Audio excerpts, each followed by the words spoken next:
Okay, yes, we are Craftwork, and we focus on three main sort of categories of making. One is storytelling, so for us that means we've worked on a few documentary films, but we also make installations and artworks that tell stories. A second category or pillar for us is material-based research, which I think you guys are doing as well. So we're experimenting with electronics, with knits and wovens and embroidery, with biomaterials, all kinds of things. And then finally, installation at the large scale, at the interactive point is a big part of what we're doing. This is a photograph of our studio in Clinton Hill in Brooklyn. So if y'all are ever in town, please come and visit us. You can see our macomber there, as well as one of our brother knitting machines and a few experiments and swatches. We came together because we have a range of skills, both in the textile category as well as in the technology category. And I think we're speaking to a group of like-minded folks, but for a lot of people, that's two very disparate categories. And we find it quite exciting to talk about how those things intersect and explore the ways that we can make it more accessible and utilize the materiality as a storytelling tool, looking at historical examples of technology as well as textiles, and historical, rather futuristic examples of technology and of textiles. Here you can see some images of some of the things that we're doing, and we try our best to integrate things quite literally, so using our programming and coding skills as a way to design our textiles.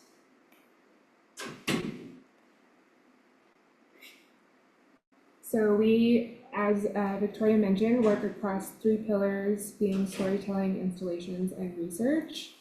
We kind of have four specialities within these realms, being installation, software and hardware, textiles, and electronic textiles. I think much of you are familiar with e-textiles, but we're often working with materials that you don't find often within the same space. So working with conductive fabrics, conductive yarns, conductive threads, and mixing them with electronics. Something we're often trying to do with working with e-textiles is to create more expressive and diverse forms of modern electronics and technology. We often do large-scale permanent and temporary installations. Sometimes they're textiles, sometimes they're e-textiles, sometimes they're a mix of a lot of things. Much of our work also utilizes software and hardware, so we do physical computing as well as write bespoke software to kind of drive some of our interactive installations.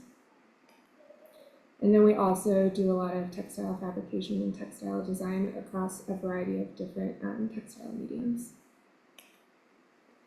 So we'll go through a few installations that we've made over the years. Ancient Futures is one we're currently working on. It's a multi-layered woven textile that's woven with fiber optics, and you can walk up to the piece, tell it a story or a message, and the sentiment of your message will be reflected back in light.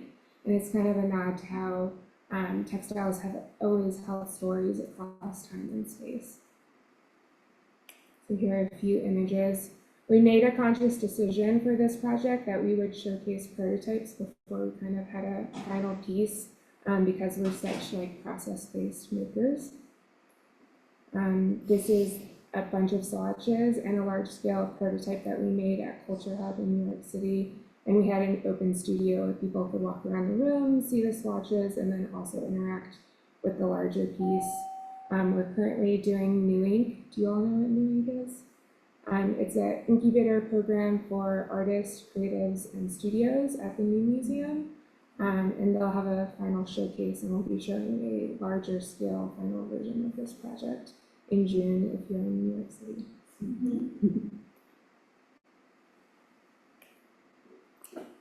So as artists and designers, we are doing a lot of our own creative work like Ancient Futures, but we also do client work. So we're currently working with the Center for Craft, who I know the Unstable Design Lab has a nice history with. They have brought us into design an upcoming material library for their space.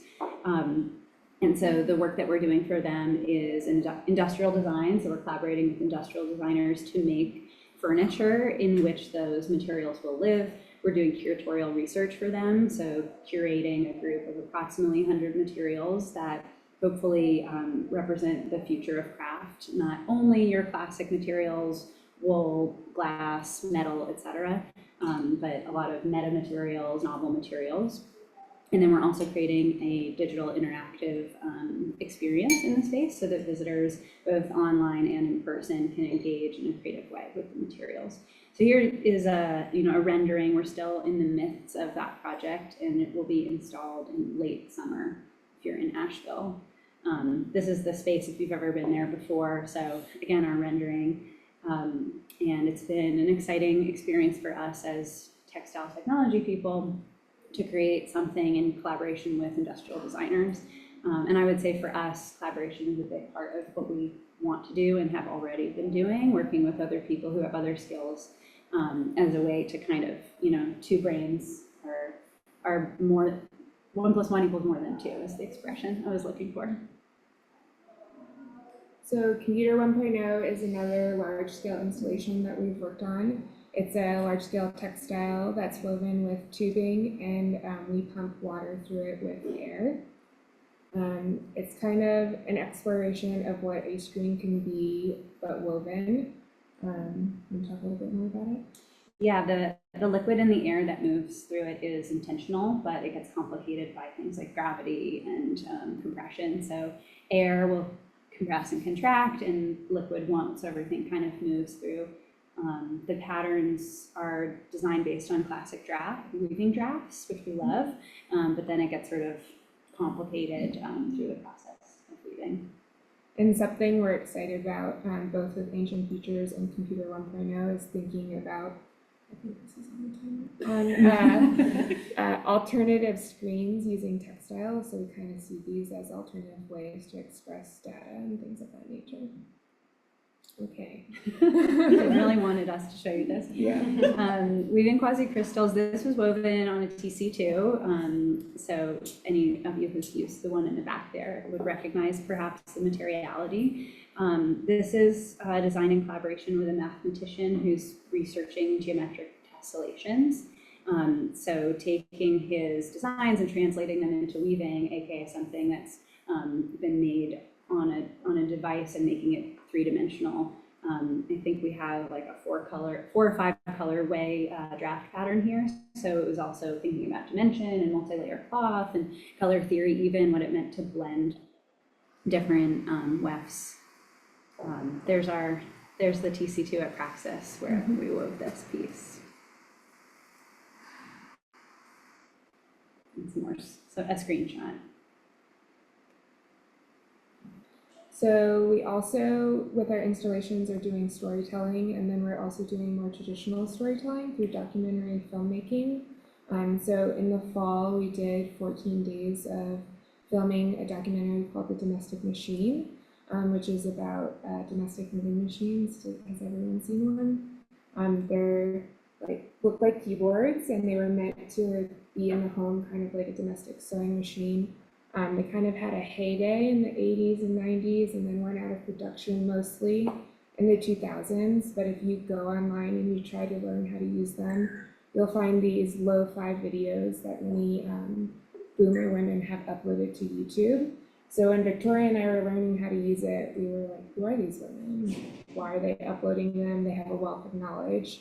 And we decided we would go film them and tell their story and juxtapose them against 3 younger machine knitters who are millennials and Gen Z, and who have learned how to use the machine through these YouTube videos. So this is a picture of Lindsay Deegan, who lives in Providence, Rhode Island. She has a clothing line, but also runs an online knit club. This is Susan Guaglione. She was a weaver and then found a knitting machine in her 20s and ended up selling them door to door, eventually being one of the first educators who made videos, wrote a ton of books. Annie Larson, who is an academic teaching machine knitting, but also sells sweaters and makes these really fun geometric designs using intarsia.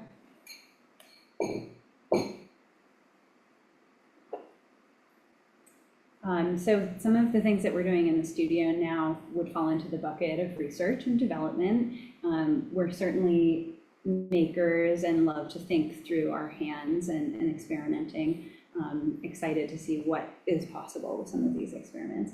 So we have a series of textiles that come to fruition through weaving, through knitting, through print, and other surface embellishment that as a bucket we're calling algorithmic textures. Exploring the ways that we can use various digital softwares to create patterns that would then be translated and therefore changed. Again, something that y'all are quite familiar with through the use of those machines. So you can recognize these two samples as wovens. It's been fun to play around with the optical illusions that come through both the digital image generation and then considering how that will change once translated into a physical structure. There's another image. This is another research project that we're working on called RFID Vest. RFID systems are pervasive, we use them everywhere, but as an interaction, they're quite magical at their core in that there's an antenna on the reader and the antenna on the tag, and that one antenna can power the other through a simple hover. So we're currently exploring how we can have that on our body and have people hover as a kind of intimate, fun interaction. So you'll see on the right some prototypes that we've made of placing the reader on a vest and having the tag and the antenna made out of conductive fabric.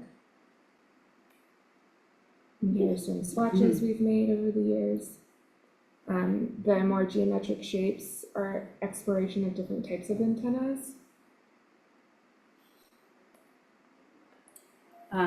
Yet another R&D project that we're working on are called the woven vessels, which is an exploration of multi-layer cloth. So using the woven structure, much like one might make a garment or anything else that is meant to be utilized in multi-layers, thinking about creating something that could actually hold earth and anything else that might grow in it. So we've been exploring different materialities. What might it mean to create a plant or a vessel that you're used to seeing in perhaps ceramic or metal, et cetera, in a soft material? Could it be planted into the side of the road and explore different ways to combat erosion? Could it be like a beautiful house plant, decorative thing? Could the fibers decompose over time? Still very much in the prototyping phase, but it's been fun for us to, through working on this, learn a little bit more about biomaterials as well.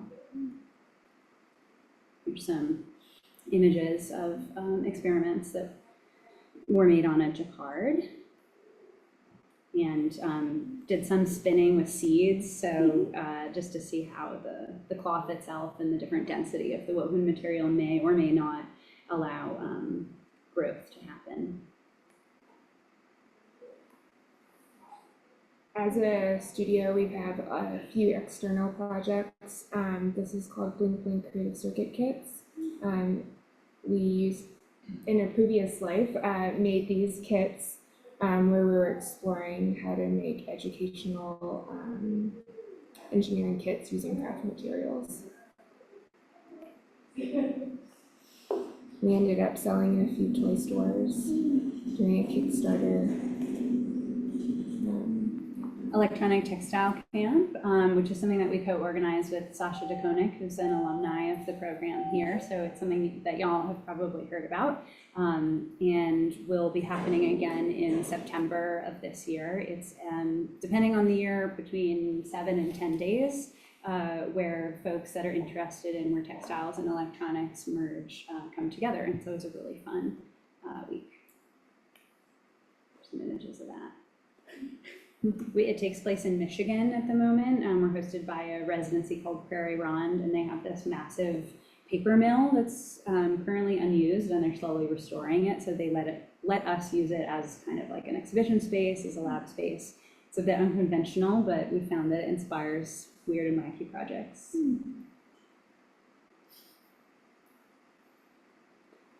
So as a studio, we're figuring out how we do client work while we can also do our own work, and have kind of a sustainable model for a studio. So we do client work.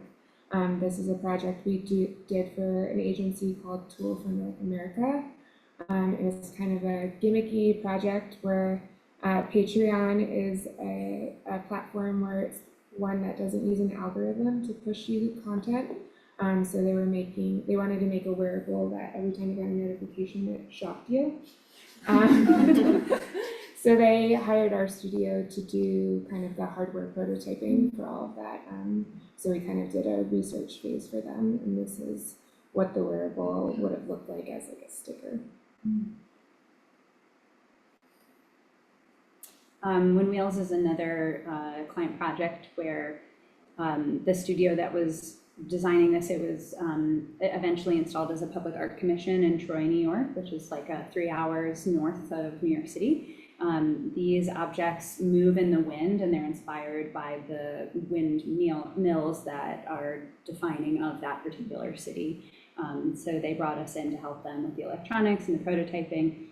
You can sort of see it from this image, but imagine that front face is covered with like a synthetic textile that also facilitated the wind movement of the sculpture. The light that moves through the center would change color depending on how quickly the wind moved the wheel. And they were sort of hanging all throughout the downtown area of the city, so it was a beautiful spectacle and a fun opportunity for us to collaborate with the studio. Here's another image of them. They look small hanging up, but they're quite big. I think, yeah, here you can see. Yeah. And the crows that day when we were taking the picture, it was like we could have hired them to be there. Did you hire the crow? Anything for documentation. We also do permanent scale, more educational installations. So this is a project we did with Lab at Rockwell called the Futures Exhibition. The part we did was a data visualization of how you felt walking through the space, and there was different interactives that asked you about the future of design, and kind of collected all those feelings in an interactive data viz that you could interact with through body gestures. Hyde Park Barracks is another client project in Australia where we did a lot of large-scale projections on screens, working with like an audio interactive. So as you walked throughout the space, you could trigger different projections that would sync with your audio.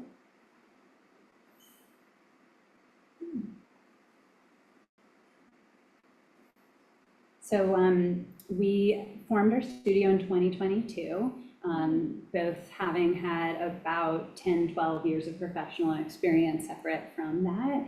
And it's been a really exciting opportunity for us to pool our experiences, pool our tools, our resources, our passions. We have experience in the art world, and the design world, and the craft world, and academia, all different kinds of things, but hope that our studio Craftwork can kind of transcend those different categories and create a space where collaboration between materials and disciplines can happen more fluidly. That's us.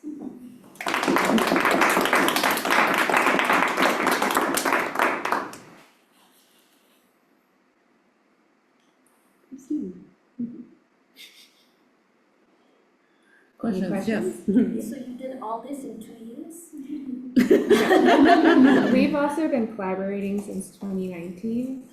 So some of the projects we've been formed under Craftwork, and some of it is our previous experience. Okay, I mean, it's still very impressive, but I was like, wow, what am I doing? I'm curious to know, because you presented a few research projects, I'm curious to know how you manage and what to work on and like when to work on it. Yeah. If you can share about that, I would be interested.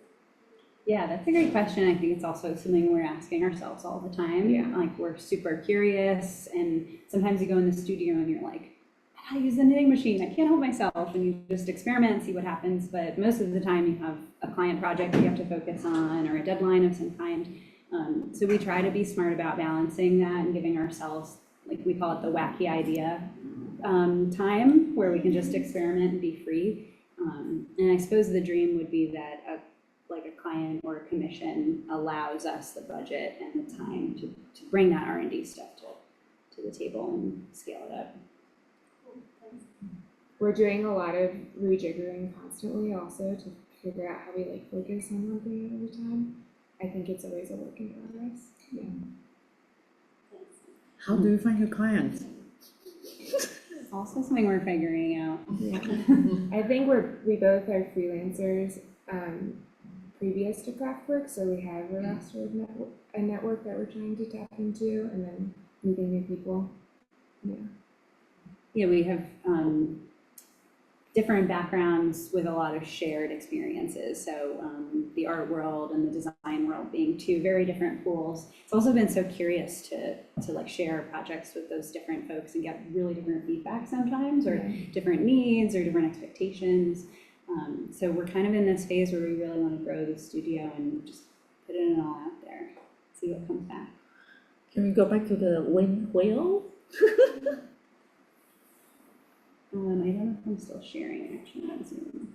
Oh, you're not. Yes.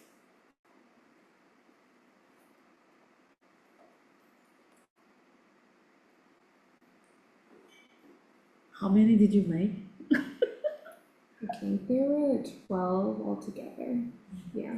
Wow. So there was a number of strings in that particular corridor, and we had at least 2 on each of the strings and sometimes 3. Friends and family helped a lot. Yeah, go ahead.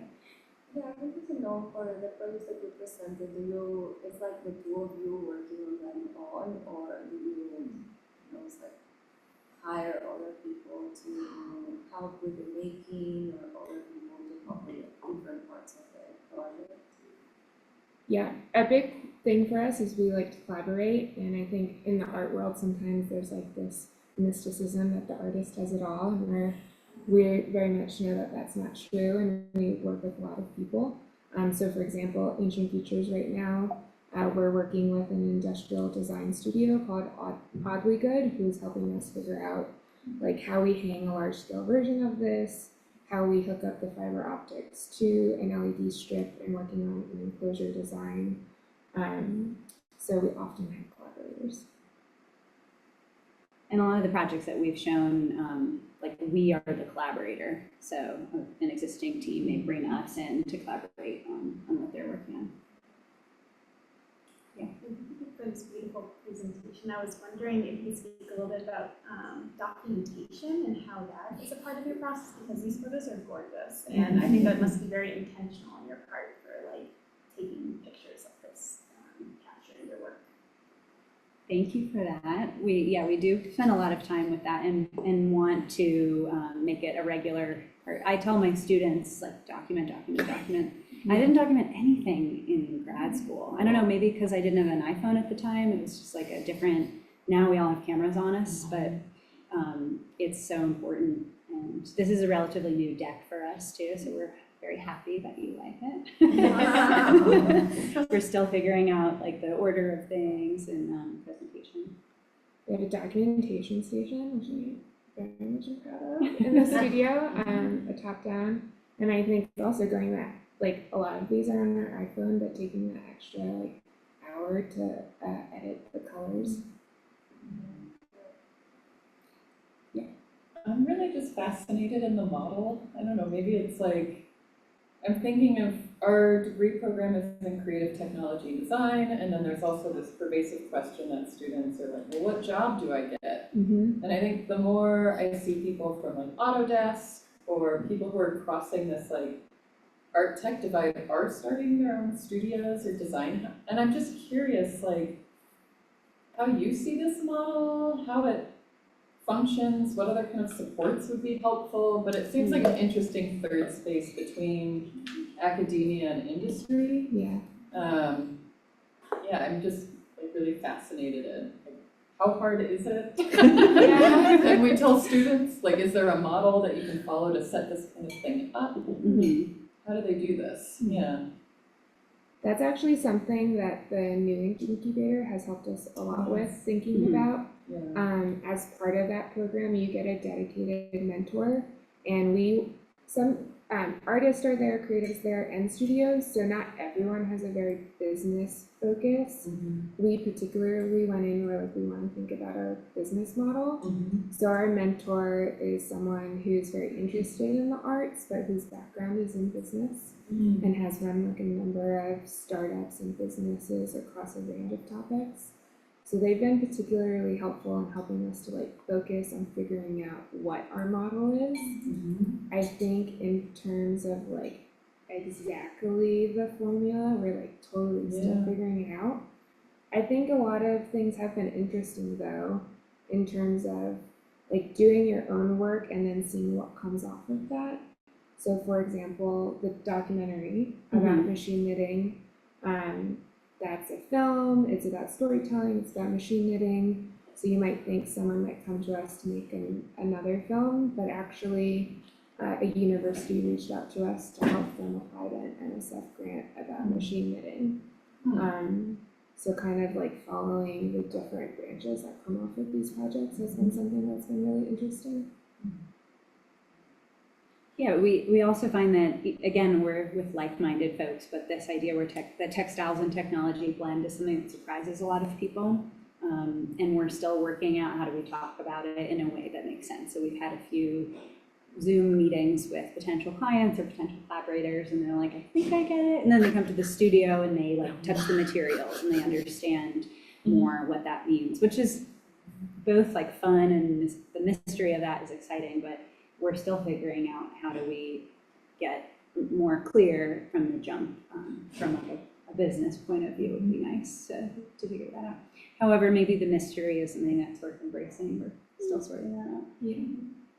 I think also it's helpful that we have a solid 10 years of industry work. Yeah. Yeah. And you came in with like networks and practice and Yeah.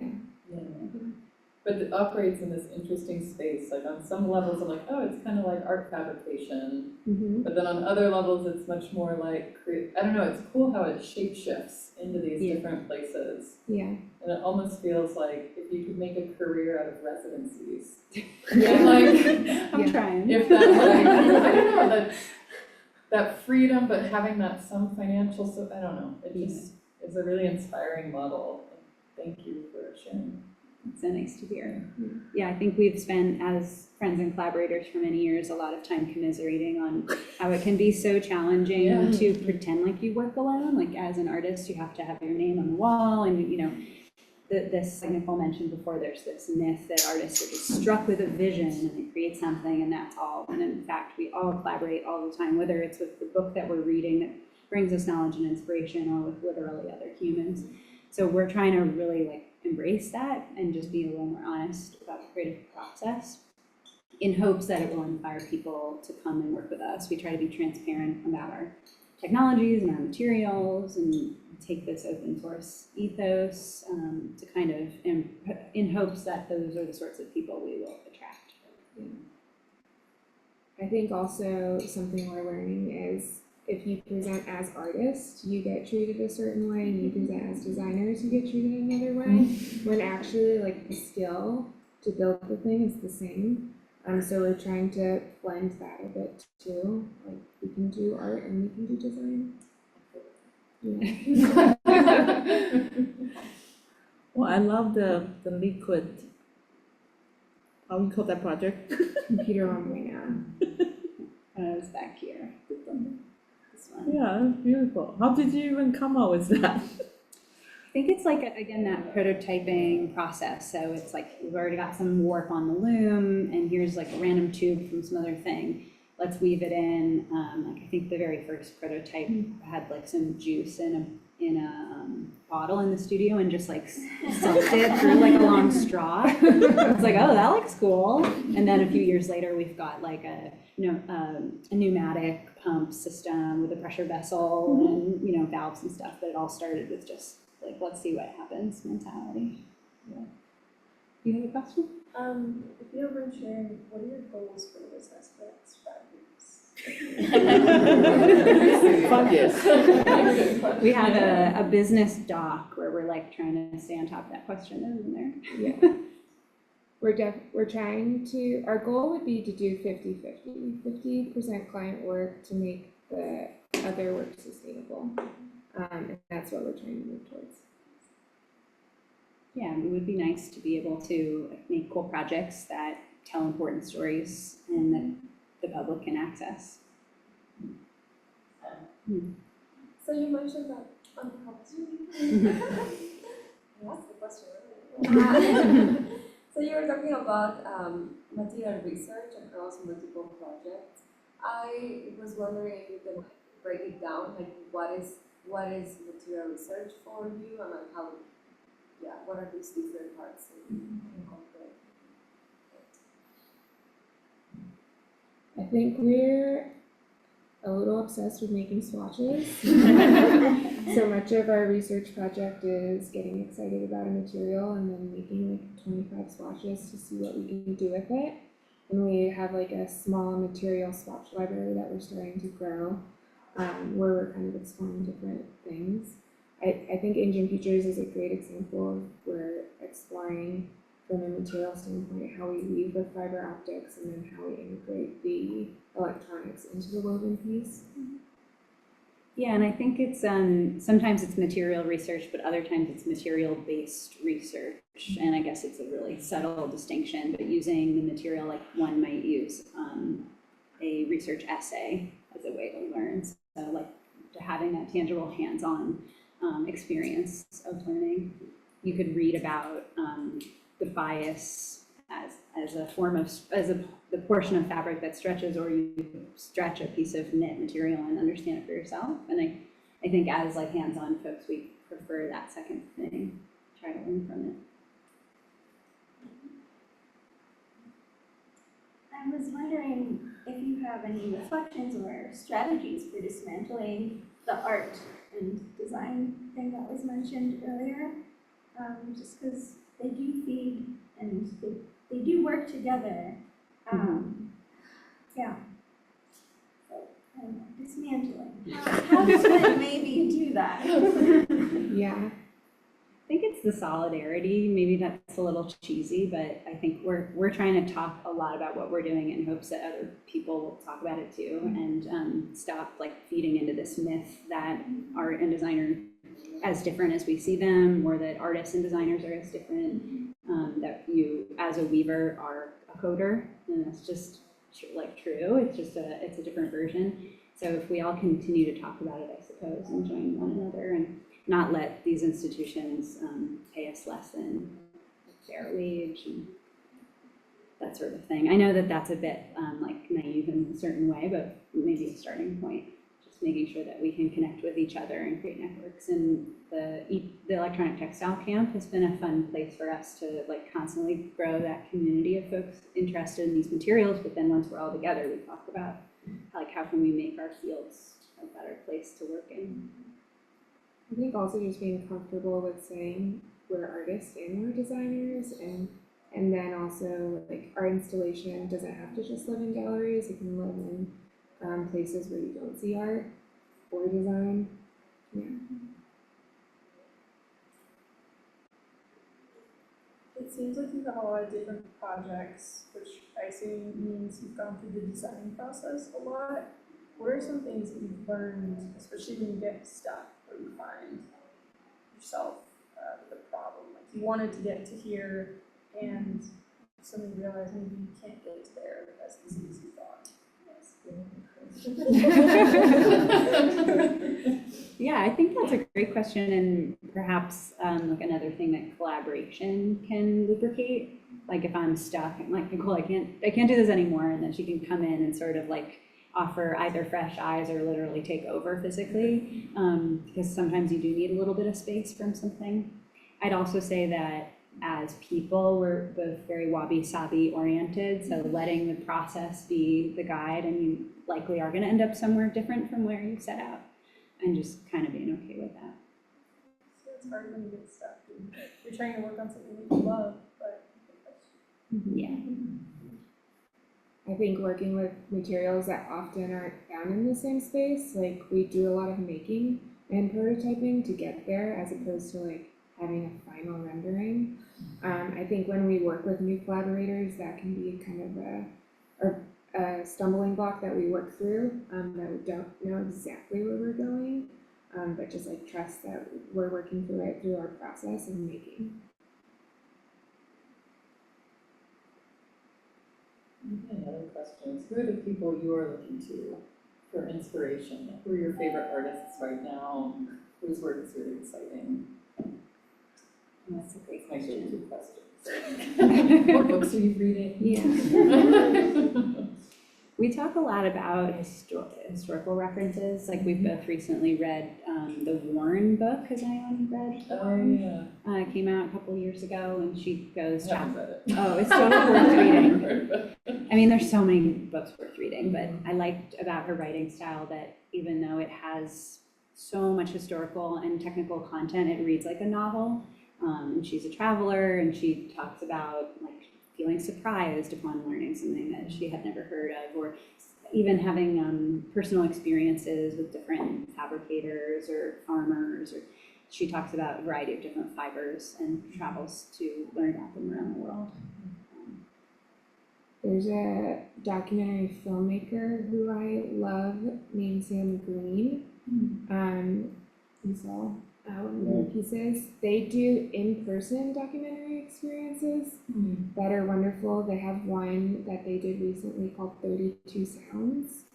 And it's a bunch of kind of chapters in the movie all about audio and sound, and you kind of don't know where you're going throughout the documentary, but when you go to see it, they have like a live DJ doing the music. He live narrates part of it, and then you also have a headset on so you can experience the sound in 3D.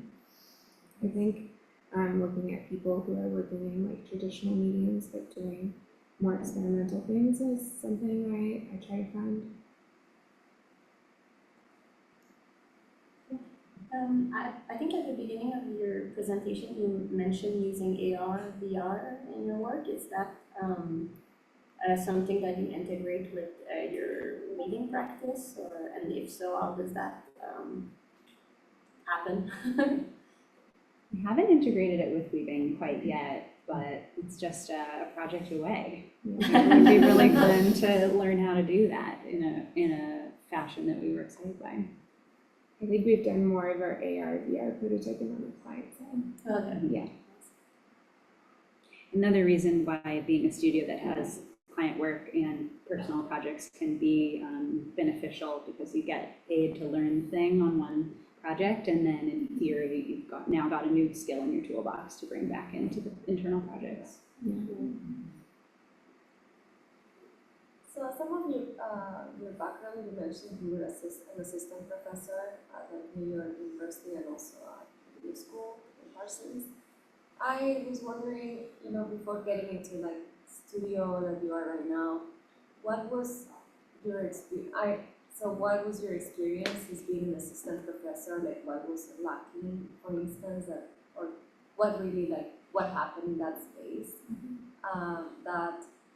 that didn't fulfill, I guess, like your arts practice. Because like especially Parsons School is well known for like the design space. So I'm curious, since I know many of us, maybe two of us are gonna go in the job market soon, so Yeah, I know we're currently in an academic institution, so we'll be diplomatic, but I'll have to be there. Close the doors.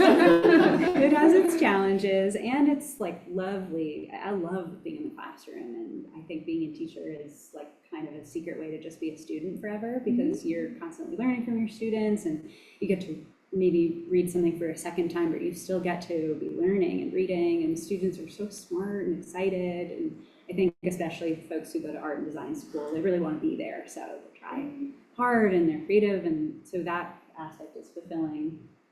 I've personally found it more challenging from like a logistics point of view. It just doesn't, as a part-time professor, doesn't pay great. The schedule can be limiting, and I think sometimes it's not as realistic or as practical. We stay in theory land, and you don't always get to bring things to fruition physically.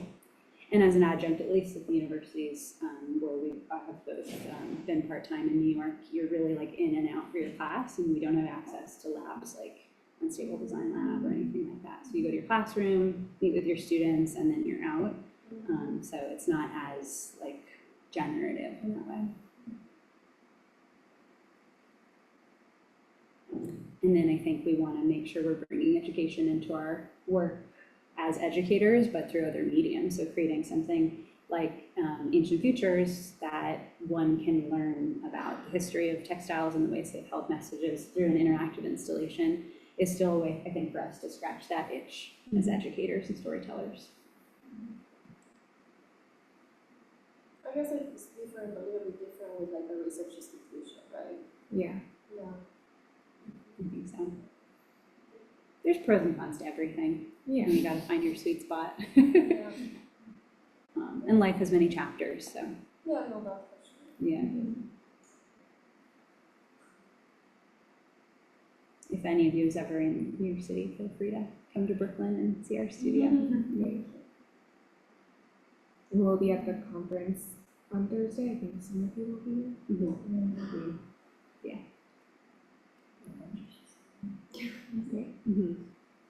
Cool. This is the Open Source Arts Contributors Conference at DU. Oh, not part of CWA or something. What is CWA? Conference of World Affairs. Oh, right. Yeah, we Yeah, no, have it's a a few different- people here. It's a different thing, yeah. Maybe we'll make more peace when we get everybody leave, right? I'm working on Okay, okay.